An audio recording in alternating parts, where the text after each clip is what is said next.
Nintendo. Their consoles are among the first many of us ever had, with exclusive games like Super Mario or The Legend of Zelda blowing the pants off of gamers the world over. I'm Caboose with the Leaderboard, and today we'll be taking a cruise down memory lane with a look back at the history of Nintendo's home consoles, from the color TV game to the Nintendo Switch.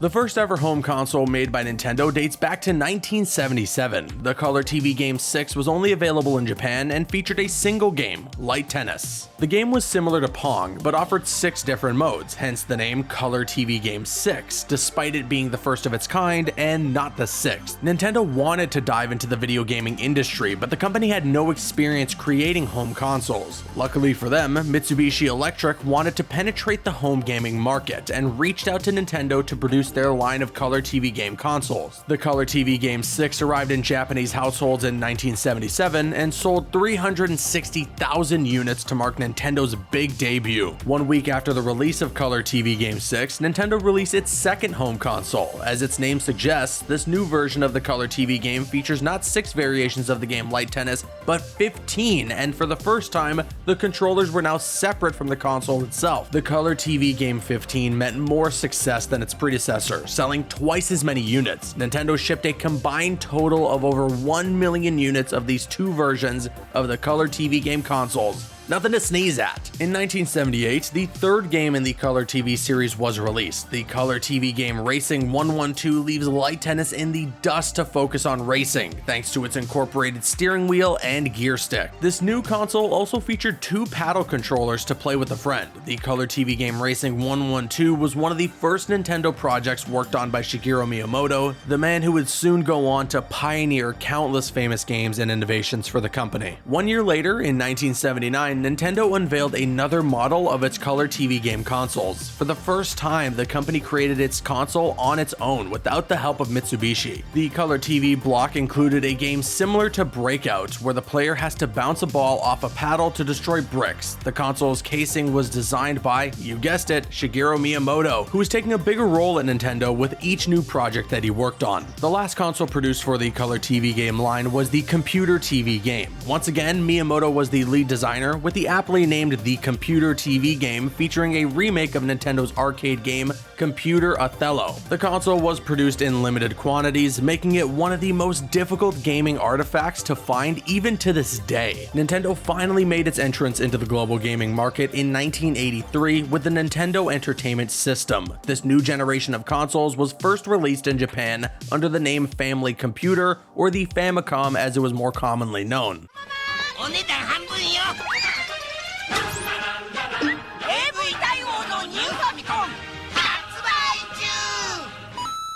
The console was host to ports of 3 popular Nintendo arcade games, Donkey Kong, Donkey Kong Jr., and Popeye. The Famicom quickly gained popularity, becoming the best-selling game console in Japan by the end of 1984. Following the success of the Famicom in Japan, Nintendo wanted to create a version of its new killer app for the North American market. The company was supposed to partner up with Atari to release a project known as the Nintendo Advanced Video Gaming System. Unfortunately though, or maybe even fortunately, the deal fell through and Nintendo instead decided to fly solo, and thus North America was introduced to the Nintendo Entertainment System in October 1985. This brand new product raised a few eyebrows in North America, which was just recovering from the video game crash of 1983. A rapid influx of numerous consoles and games with very little quality control ended up saturating the market, and as a result, most gamers lost interest in arcade-style games, preferring the novelty of newly available personal computers. To adapt to this reluctant consumer base, Nintendo implemented some modifications to the Famicom when making the NES. The Famicom's top-loading cartridge slot became the front loader on the NES,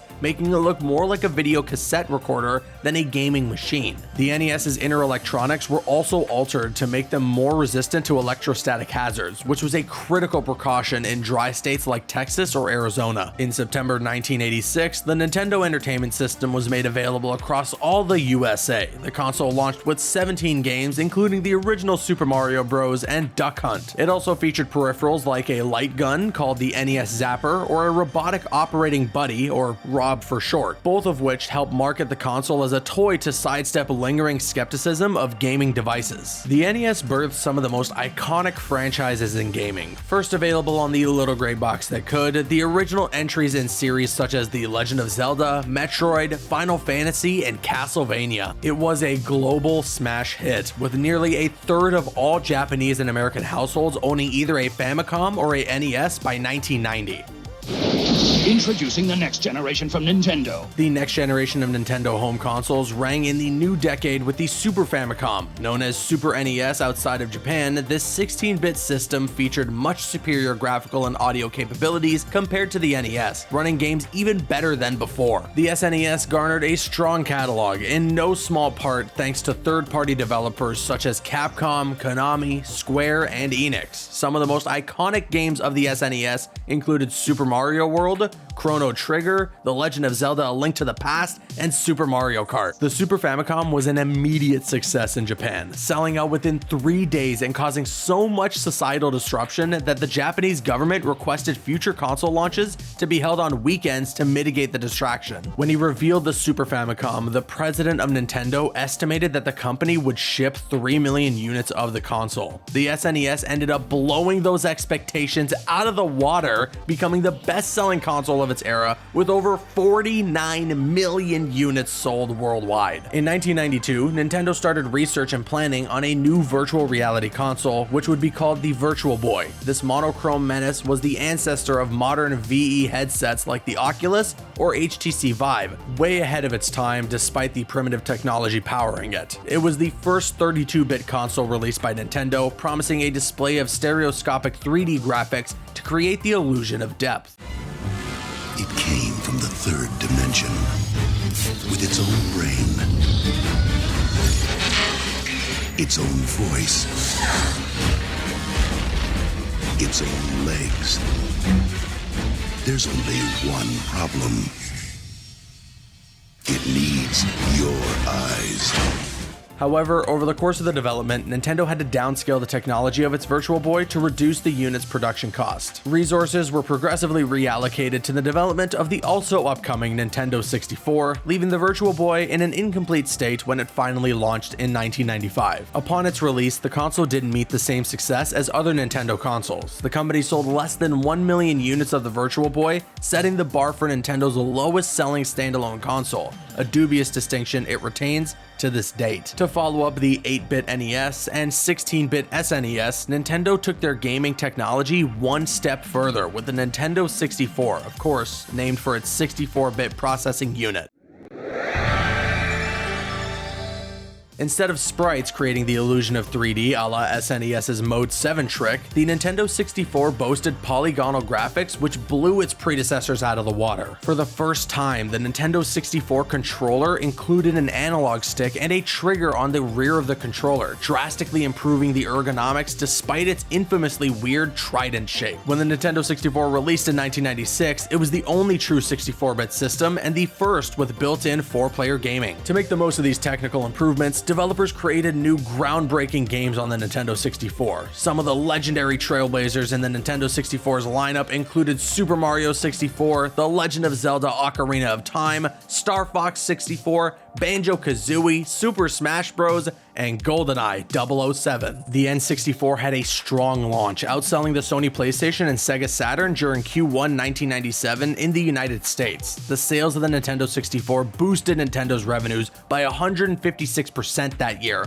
with 5 different games exceeding 1 million units sold. However, the popularity of the Nintendo 64 dwindled somewhat following its launch year. The console's cartridge-based games were retailed for higher prices than the PlayStation CD games, on top of offering fewer games than its competitor in general. While the N64 managed to maintain a lead against the famously botched Sega Saturn, Sony's PlayStation took the crown in this generation of console wars. For their next project, Nintendo made the decision to step away from cartridges in favor of optical discs in a bid to stay competitive in the evolving game market. The fruits of their labor? The GameCube, released in 2001, which marked the Big N's 6th generation of consoles.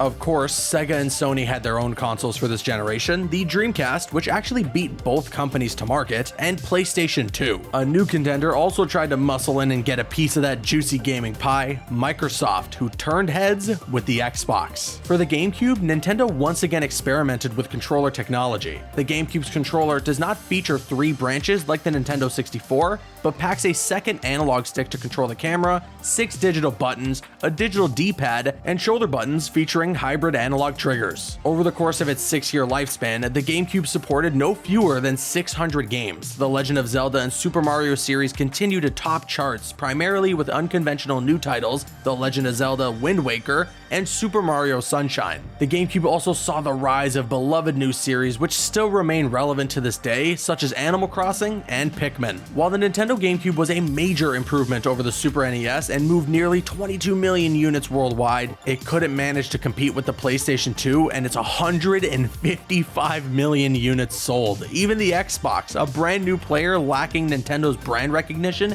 and existing market share, managed to sell more than the GameCube. Feeling the pressure, Nintendo embarked in a bold new direction, stepping away from its competitors in 2006 with the Wii. We would like to play. Unlike the PlayStation 3 and Xbox 360, this console did not feature a traditional controller. The Wii Remote, or Wiimote for short, is a baton-like handheld motion controller that can detect players' movements in 3D space. The Wiimote can also be linked to an additional controller, the Nunchuck. The infrared motion sensing tech increased the console's gameplay capabilities, creating a brand new way for seasoned gamers and casual newcomers alike to interact with their consoles. The Wii's catalog of games brought some fresh new ideas to a saturated gaming market. Wii Sports, Wii Play, and Wii Fit demonstrated the console's unique interactivity while being accessible to the entire family. The console also featured iconic games like Super Mario Galaxy, The Legend of Zelda Twilight Princess, and Just Dance, to name a few. The Wii was the first Nintendo console to directly support internet connectivity via Nintendo Wi-Fi, allowing players to game online and purchase downloadable titles through a digital storefront. It was met with immediate success worldwide, outselling the combined sales of the PlayStation 3 and Xbox 360 in its launch window and causing worldwide shortages of Wii consoles and games throughout its first year of availability. To this date, the Wii remains Nintendo's best-selling home console with over 100 million units sold. The Wii was a real comeback success for Nintendo, repositioning the company as a key player in the gaming console market. Bolstered by its resurgence, Nintendo went on to create a direct successor to the Wii, the Wii U. Released in 2012, the Wii U's big innovation was the Gamepad, a tablet-like controller with a touchscreen which provided additional gameplay possibilities. It could either act as a secondary screen for single-player Wii U titles, an additional player's screen for local multiplayer games, or as the console's main display method in lieu of the television. Despite those interesting ideas, the Wii U never managed to stake its claim in the console war. Even if the game library featured new installments in the Super Mario and The Legend of Zelda series, its launch lineup seemed weak to consumers in comparison to the PlayStation 4 and the Xbox One. Or really the PlayStation 4 here, let's be honest. Moreover, the Wii U suffered from bad marketing from Nintendo, who failed to clearly position the console against its competitors and explain the added value of the gamepad, reportedly causing some to confuse it for an expansion to the original Wii rather than an all-new generation. The Wii U ended up being Nintendo's lowest-selling home console since the Virtual Boy, selling only 13 million units worldwide, a far cry from the more than 100 million units of its predecessor. The latest generation of Nintendo's home consoles to date is the Nintendo Switch. The company wanted to create an all-new kind of gaming product, allowing gamers to play anywhere, anytime, and with anyone. As the Wii U was a commercial failure for Nintendo, the launch of the Switch was a make-or-break moment for the company. Luckily for Nintendo, the Switch managed to deliver on its promises. The big innovation this time, a portable system that can be docked for home play, bridging the gap between handheld and home gaming experiences.